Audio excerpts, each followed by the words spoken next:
Is Maine here, the governor of Maine? Well, down here, Are you not going to comply with it? I'm complying with state and federal laws. Well, we are the federal law. Well, you better do it. You better do it because you're not going to get any federal funding at all if you don't. See you in court. Every state, good, I'll see you in court. I look forward to that. That should be a real easy one.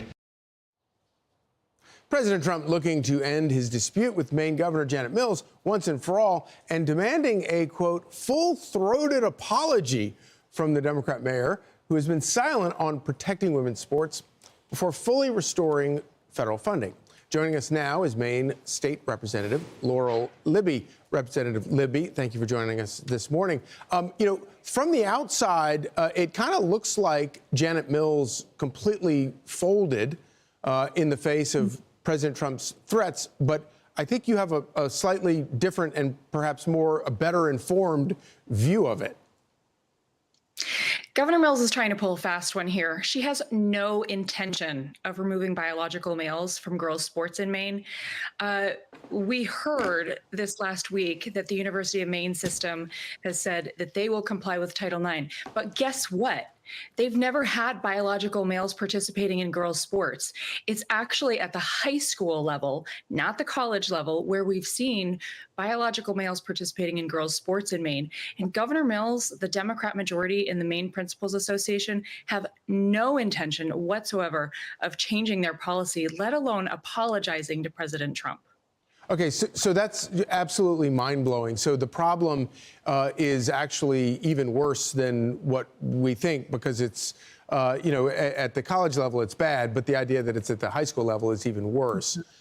Is there anything that that a president can do about that at the high school level? Well, the question remains the same. It's the federal funding issue. When you look at the K through 12 level, there are hundreds of millions of dollars at stake here.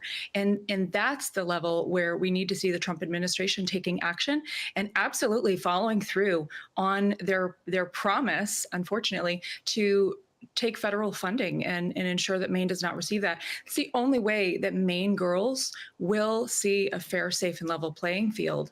And unfortunately, at the same time, that will harm Maine students. But I think that's the only recourse we have in our state. Yeah, so this is one of those issues that I think in 10 years from now, we're going to look back and try to have to explain to our kids that this was ever an issue because it makes no sense. But and so I think that normal Democrats don't support any of this stuff. Do you get the sense that some of your Democrat colleagues in Maine realize what a loser this is? And hopefully, more importantly, how dangerous this is and how bad this is for children, and that maybe they should get sort of in league with you guys to actually try to fix some of this at the high school level? Everyday Mainers, absolutely across party lines, understand that it's common sense. Biological males don't have a place in girls' sports.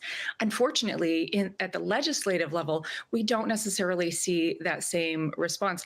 The Democrats over the years have primaried out their more reasonable counterparts. Wow. And so we have really extremists at the state house level. And that's why I see recourse necessary from the federal level versus the state level and anything legislatively.